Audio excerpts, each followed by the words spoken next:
Hey, I'm Pep, and this is a Pep Talk. Now today, we're going to talk about roll and write games. This includes games like Railroad Inc., Welcome to, Imperial Settlers Roll and Write, and pretty much any other game that has roll and write written afterwards. Now at least some of you are probably wondering, what is a roll and write game?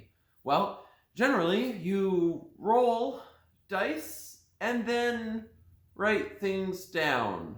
Okay, I know that sounds simple, but it's not quite that simple.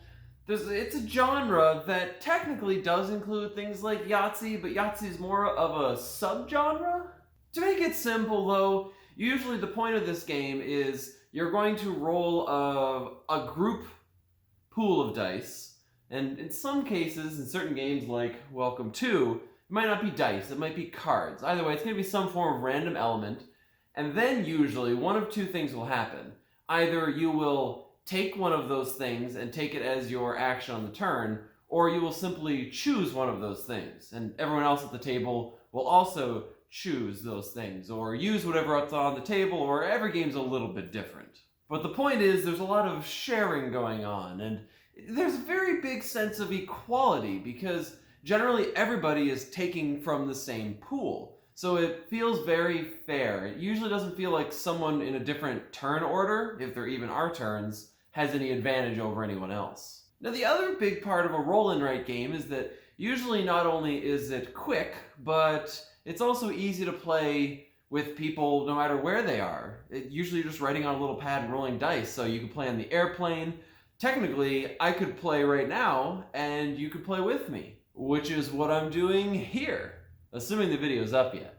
And because of that reason, some games that I think probably could fit into the technical roll and write category maybe wouldn't be considered that way, such as Roll Player. Because you're rolling dice, taking them in groups. I mean, people have extra actions, which makes it different. You're building them and you're putting the dice in instead of writing. I don't know, maybe it's not. But enough about what the games are. Let's talk about how to win. Or, well, more specifically, how to do well. Because, you know, who cares about winning?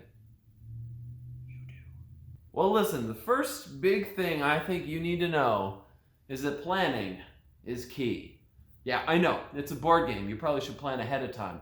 But like, you know, in a normal game, like a worker placement, when you feel like, oh, I should probably know a couple turns ahead of time, or maybe what my general strategy is. In this type of game, you really need to think ahead of time. Often you're trying to complete a certain type of thing, and that might require you to put numbers in a particular order, or get certain resources before another, or you can only have so many of a particular color, or whatever. But the thing is, unlike in something like a worker placement, where if you make a mistake, you can kind of just start doing something else, there isn't really a lot of starting over in these kind of games, which is good that they're quick. Because if you have to make numbers from 1 to 15, like in Welcome to, and you end up putting, you know, something like a 3 in the second slot, well, now you only have a 1 or a 2 that can go into the slot before it, with some exceptions. And so you've possibly created a situation where you know you're not going to be able to fill that very easily. And though all these games are different, the same kind of thing can generally happen. If you don't plan ahead and you don't think about where you're placing each number or where you're writing in each thing, you're going to have a tough time in the late game. So you really got to put your thinking caps on for these ones, unless you just want to kind of go at it and have fun. But the other nice part about the planning is that you increase the enjoyment of everyone playing the game. Because the thing is, in a normal game where you go like turn by turn by turn, when someone takes a little bit of extra time on your turn, you don't really notice as much. But when you're doing a game like a roll and write, where often there'll be simultaneous play, well, if someone's taking 3 to 4 times longer than everyone else, you really do notice. So if you can plan ahead of time and kind of know what you're doing and what you're trying to do and where things need to be going, then you can kind of avoid the need to sit there and look at your board or sheet or whatever for 2 to 3 minutes per turn. And now my next piece of advice is going to be a little different for me. I am usually a very passive, peaceful person when it comes to games. I want to win the game because of what I've done, not because of what I've done to you. But honestly, with these kind of games, sometimes that's just not an option. You kind of need to pay attention to what other people are doing for 2 reasons. One, to copy them.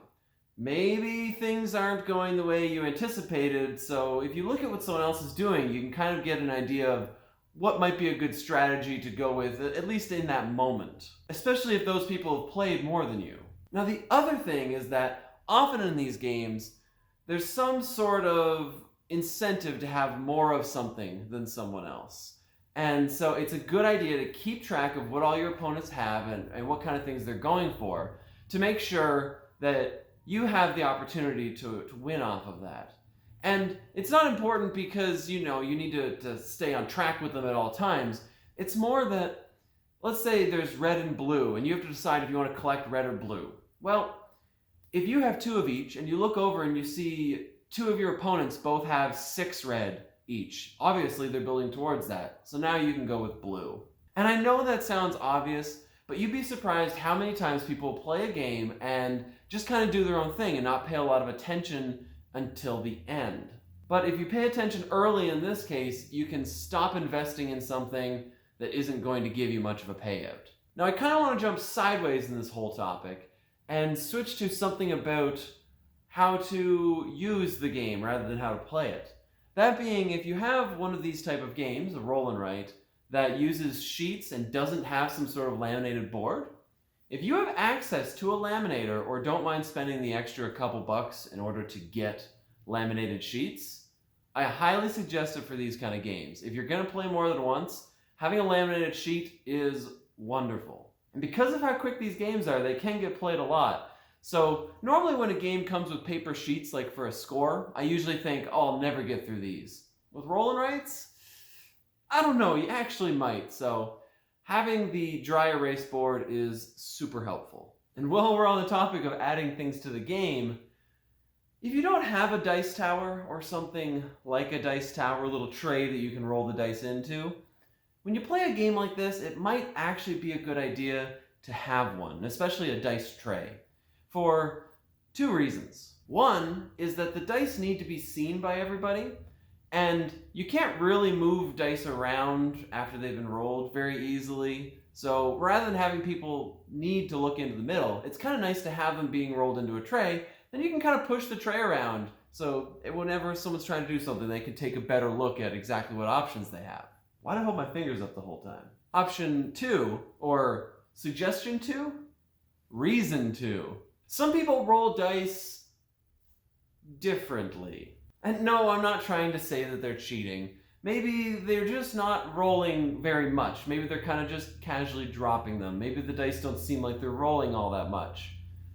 You know what, in a lot of games you probably don't care as much, but these are roll and writes. Literally half of the mechanic of the game is the fact that the dice need to be rolled all the time. So having some sort of consistent way that you roll them, against a backboard, through a dice tower, whatever it is, ensures that there's no weirdness going on, and that nobody has to try to say you should re-roll things. It also avoids cocked dice if you happen to be playing on a table that would make that possible. Which reminds me of one of my favorite rules when it comes to rolling dice in my apartment. And that is, if the dice hits the floor, it is ineligible. Cannot use that dice. You have to roll it again. Of course, this is always really fun when you're playing something like D&D and someone rolls, it falls off the table and lands on a 20, and they're like, no! I'm actually kind of curious if any of you have the same kind of rolling rules, or what kind of rules for rolling you have on your table. And speaking of tables, and still kind of touching on less about how to play the game and more about how to use the game, is make sure to have something underneath the paper whenever you're writing on a table. I know, again, this seems like it probably is obvious for most people, but if you just write on top of a regular table and you're using pen or pencil, a lot of people write hard enough that it does show through on a wooden table. So it's just something to think about. Make sure people have some sort of surface underneath their sheets. And now let's jump back to how to actually play the game. One of the most important things, I think, and why I saved it for last, is math. Probability isn't everyone's favorite thing, although clearly most of us love rolling dice, so in a way we do enjoy probability. We just want it to work the way that it would be good for us. And it doesn't always. Now, if you happen to be lucky playing a game like Welcome To, there are card counting methods you can use.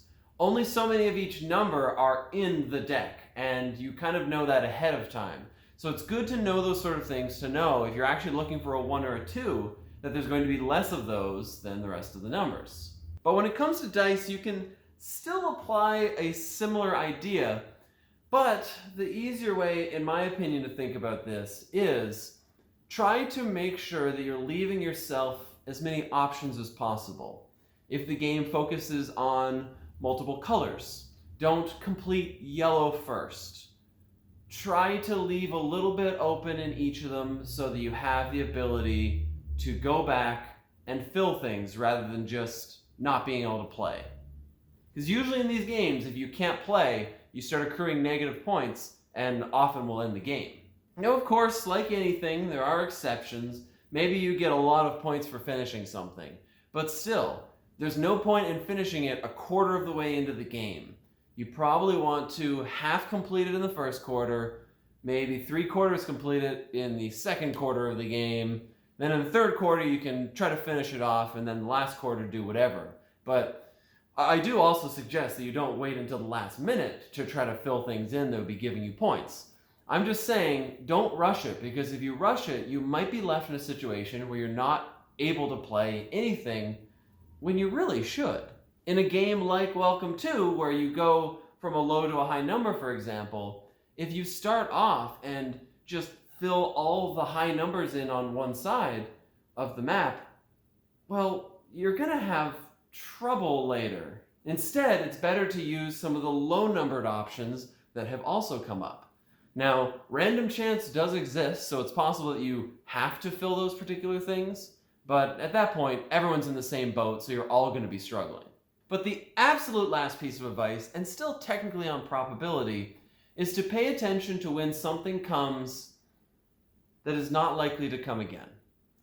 In certain games, I don't really want to keep going to Welcome To, but in Welcome To, you have pools, for example, and those pools can be in certain places on your board, some of which are very close to the end, and some of which are very close to the start. If a very low numbered pool comes up, even if other probably better options for you become available, you might want to think about taking that very rare option. And this is also where paying attention to what other people are doing is important. Because if that flips out and 2 other people at the table go, ooh, you're going to clue in pretty quickly that, oh, that must be really good for some reason. Why would multiple people be oohing about it, right? And the same can be true in any roll and write game.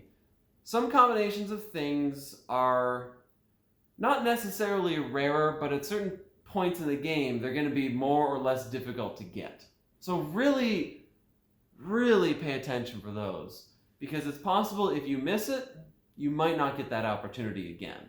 And of course, this especially matters if you happen to be playing one of the roll and writes that actually does have people taking the dice in turn order. Because again, something might come up that maybe won't come up all that often.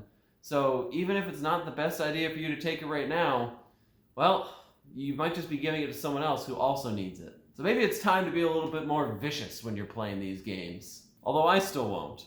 But I'd feel wrong giving you the advice to play like I do in that case. Just because I enjoy playing games and winning without really messing with other people doesn't mean that I think it's always the best strategy. And in these particular kind of games, I don't think it is. I think you really need to pay attention to what your opponents are doing.